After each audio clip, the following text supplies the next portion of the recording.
मैं मुसलमान हूं, मेरे बगैर ये मुल्क नामुकम्मिल है। मैं इस मुल्क का यरगमाल नहीं हूं, मैं इस मुल्क का कैदी नहीं हूं। आज अक़लियतों को मुसलमानों के ताल्लुक से कोई महीना ऐसा नहीं जाता जहां पर उनको जान से मारने की धमकी नहीं दी जाती। बरसर इख्तिदार जमात की एक MP साहिबा ने कहा कि चाकुओं को सिर्फ तरकारी के लिए इस्तेमाल मत करो, गर्दनें काटने के लिए इस्तेमाल करो। नारी शक्ति की आप बात करते हैं तो बिल्किस बानो अगर मुसलमान नहीं होती तो बिल्किस बानो को इंसाफ मिल जाता। 20 साल से बिल्किस बानो लड़ रही है मगर उसका नाम बिल्किस बानो है। आप इंसाफ नहीं करना चाहते बिल्किस बानो से।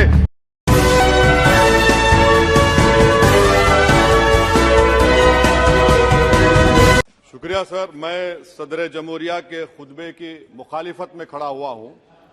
मैं बरसर इख्तिदार जमात से जानना चाहूंगा, क्या ये सच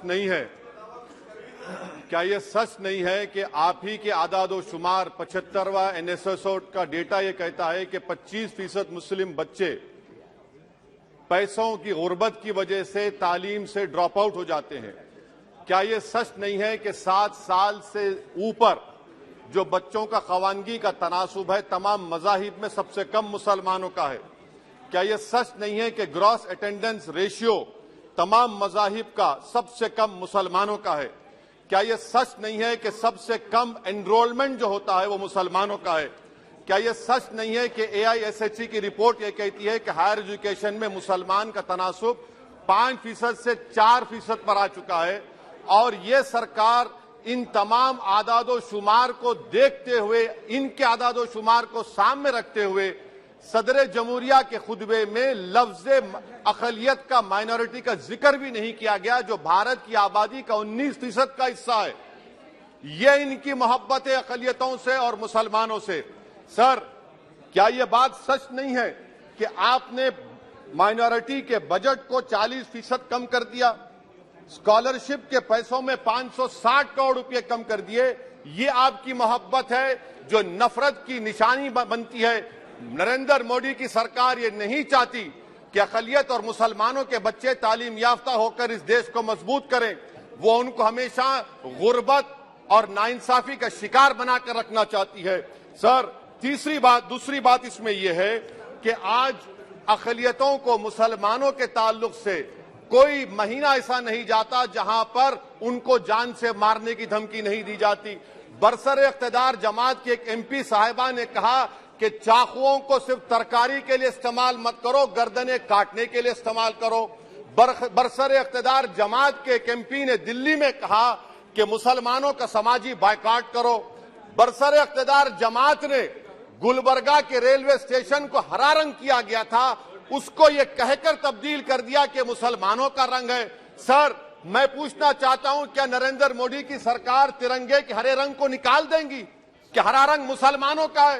क्या नरेंद्र मोदी की सरकार खरबूजे पर पाबंदी आयद कर देगी और देश की जनता से कहेगी कि नागपुर में आपके हेड ऑफिस में उगा हुआ सिर्फ संतरा खाया जाएगा? सर, नारी शक्ति की आप बात करते हैं तो बिल्किस बानो अगर मुसलमान नहीं होती तो बिल्किस बानो को इंसाफ मिल जाता। 20 साल से बिल्किस बानो लड़ रही है मगर उसका नाम बिल्किस बानो है। आप इंसाफ नहीं करना चाहते बिल्किस बानो से। ये नारी शक्ति आपकी है। पसमानदा मुसलमान से आपकी मोहब्बत, दीजिए 1950 के प्रेसिडेंट ऑर्डर तरमीम करिए, दलित मुस्लिम का स्टेटस पसमानदा को दीजिए। आप नहीं देना चाहते। क्या मजहबी आजादी का उनको हक हासिल नहीं है? स्पीकर साहब, मैं मुसलमान हूं, मेरे बगैर ये मुल्क नामुकम्मिल है। मैं इस मुल्क का यरगमाल नहीं हूं, मैं इस मुल्क का कैदी नहीं हूं। मैं पूरे सिटीजनशिप की राइट को चाहता हूं और अभी चाहता हूं। कब आप बिहार के सुरजापुरी और कुल्हिया बादरी को कौमी OBC स्टेटस देंगे? स्पीकर साहब, दूसरी अहम बात मैं कहना चाह रहा हूं। चीन का जिक्र आपने किया, क्या प्रधानमंत्री अपनी जबान को जुम्बिश देंगे और चीन का नाम लेंगे? क्या आप चीन को डेमचौक और डेमसांग से उखाड़ कर फेंकेंगे? DGP कॉन्फ्रेंस में चेयरमैन साहब कहा गया कि 65 पेट्रोलिंग पॉइंट में से 26 पेट्रोलिंग पॉइंट पर भारत की फौज पेट्रोलिंग नहीं कर सकती है। चीन से आप डरते हैं। अरे, डिसएंगेजमेंट हुआ तो डी-एस्केलेशन कब होगा? डी इंडक्शन कब होगा? चीन से आप डरते हैं। 3 साल से चेयरमैन साहब 50,000 भारत की फौज हजारों फीट चोटियों पर बर्फ में खड़ी हुई है। देश के प्रधानमंत्री को क्या भारत की आवाम पर भरोसा नहीं है? भारत की फौज पर भरोसा नहीं है? अरे चीन का नाम लीजिए वजीर आजम, डरिए मत चीन से। तीसरी पॉइंट सर, हमारे कानून के मंत्री चले गए, पैराग्राफ 79 और 82 में बेसिक स्ट्रक्चर पर, आईनी ओहदों पर बैठे हुए लोग बेसिक स्ट्रक्चर पर तनकीद करते हैं, लॉ मिनिस्टर कॉलेजियम पर तनकीद करते हैं। इस ऐवान में जब एनजेसी का बिल आया, मैं वाहिद एमपी था, अब याद होगा आपको, जो मैंने कहा था कि भारत के संविधान के खिलाफ होगा बेसिक स्ट्रक्चर के। इंदिरा गांधी से सबक हासिल करना चाहिए। इंदिरा गांधी कहती थी कि जुडिशियरी मेरी पाबंद होना, अब नरेंद्र मोदी कहते हैं कि जुडिशियरी मेरी वफादार होना। इंदिरा गांधी ने 42nd अमेंडमेंट किया, देश की जनता ने इंदिरा गांधी को इख्तियार से बेदखल कर दिया। आप वही इंदिरा गांधी की राह को ला रहे हैं। आप बताइए स्पीकर साहब, क्या ईसाई मानने वाले व्हाइट टेरर हैं? क्या ईसाई मजहब के लोग व्हाइट टेरर को फरोग देते हैं? आप बताइए। मैं यहां पर जजेस को तहफुज करने के लिए नहीं खड़ा हूं, मैं बेसिक स्ट्रक्चर की हिफाजत में बोल रहा हूं।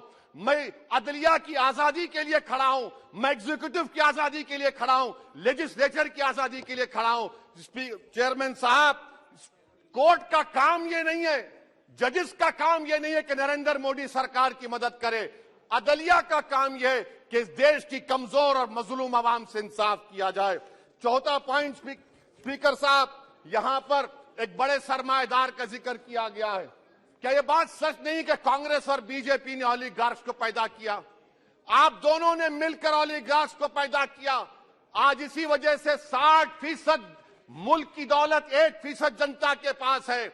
आप दोनों ने बैठकर मलाई खाई और गरीब और नौजवान पिस रहा है। अरे बताओ, ये जो 28 लोगों की लिस्ट है जो देश का पैसा खाकर भाग चुके हैं या बैठे हुए, उसमें कोई मुगलों का नाम है क्या? कोई मुगलों का नाम नहीं है, मगर आप उस पर कुछ नहीं बोलेंगे। संडेसरास कंपनी है 15,000 करोड़ नाइजीरिया और केनिया की कोर्ट में जाकर कहती है कि हम हिंदू हैं, भारत को आएंगे तो प्रोसिक्यूशन होगा। आपने कोर्ट में कुछ नहीं कहा, वहां पर एसआईटी आपने बनाई। मगर शुक्र है, मैं लाइटर वेन में कह रहा हूं कि हाइडेनबर्ग अगर यहां होता तो यूएपीए लग जाता उस पर। और सर, मैं नरेंद्र मोदी सरकार को मशवरा दे रहा हूं लाइटर वेन में कि ये अंग्रेजी का अल्फाबेट ए बड़ा अशुभ है आपके लिए। AA को आपने कहा कि बेटा फाइटर एयरक्राफ्ट बनाओ, बैंकरप्ट हो गया। अब कैपिटल A को आपने 17 इंडस्ट्री दे दिए, हम पूरे विश्व में मार्केट कैप हमारा 5वें नंबर पर आ गया। सर, देश के प्रधानमंत्री से बताना चाह रहा हूं कि वजीर दाखिला का नाम भी ए से शुरू होता है। मैं खत्म कर रहा हूं। मैं स्पीकर चेयरमैन साहब, मैं सरकार से पूछना चाह रहा हूं कि क्या जनवरी 2024 और फरवरी में क्या ये सरकार थर्मो न्यूक्लियर ब्लास्ट करने जा रही है? क्या आपने हमारे अतराफ में देख लिया कि उसके अवाक़िब और नताइज क्या निकलने वाले हैं? चेयरमैन साहब, मैं आपको बता रहा हूं कि चीन के बारे में क्या हमको बीबीसी की की रिपोर्टिंग की जरूरत पड़ेगी, जिस तरह 2002 गुजरात के बारे में कहा गया। स्पीकर साहब, अक़लियतों के बारे में, मुसलमानों के बारे में एक शायर ने कहा था, आग से आग बुझाने को कहा जाता है, जख्म पे जख्म खाने को कहा जाता है। हम वफादार है बताने के लिए, हमको अपना सर कटाने के लिए कहा जाता है। सर, देश के प्रधानमंत्री पूरे फॉरेन टूर में जाते हैं, वहां पर गांधी का नाम लेते हैं।